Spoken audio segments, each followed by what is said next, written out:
Hey guys, in this video we are going to talk about the concept of partnership as a way of relating to your counterpart in any difficult conversation. We'll talk about what it means, why it's important, and how to do it, including 3 specific strategies from the communication skills literature.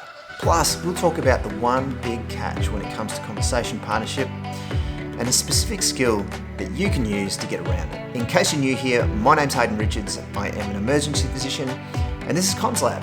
On this channel, I share my journey and what I've learned as I strive to develop myself into an effective communicator and an emotionally intelligent leader. According to Peter Boghossian and James Lindsay, authors of the book How to Have Impossible Conversations, conversational partnership is one of the fundamental principles of good conversations. But what is conversational partnership? According to Boghossian and Lindsay, conversational partnership isn't about agreement or disagreement.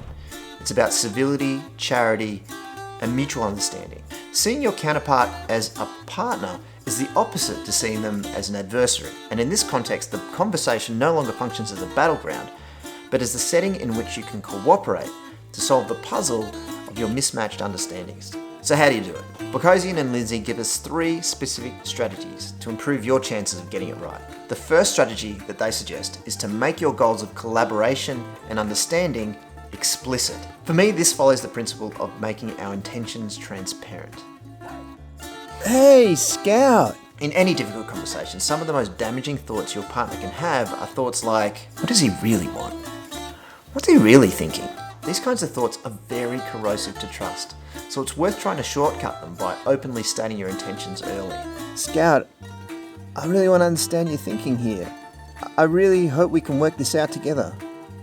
The second strategy that Lindsay and Boghossian suggest is to give your partner room to decline the conversational invitation, or the option to just end the conversation at any time.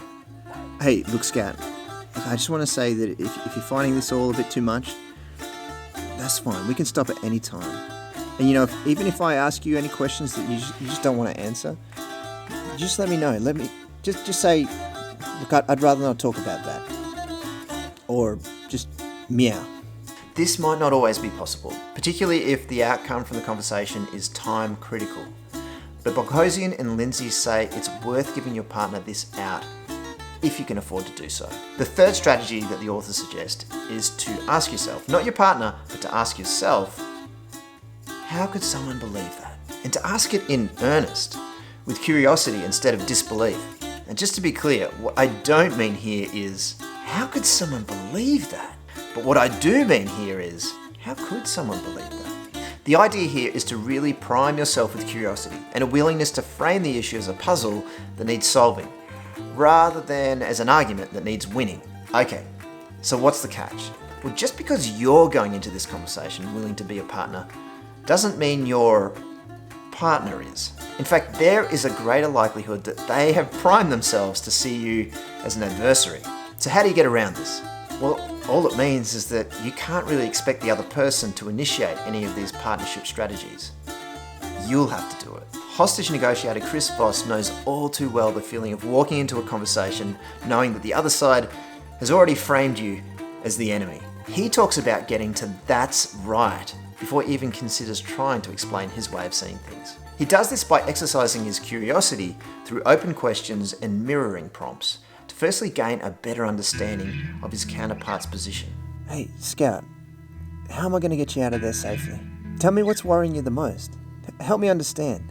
He then summarizes back his understanding of their situation, including their fears and desires and motivations, in the strongest terms possible, until he hears the words, "that's right." Sounds like you're having a really tough day.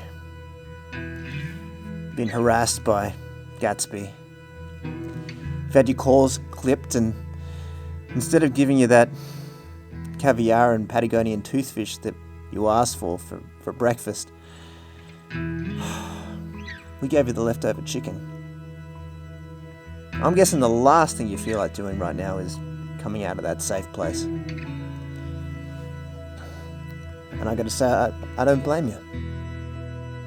That's right. Only then does he consider pivoting the conversation in an effort to influence the outcome. This has been the last video in a series I've done on how to have impossible conversations.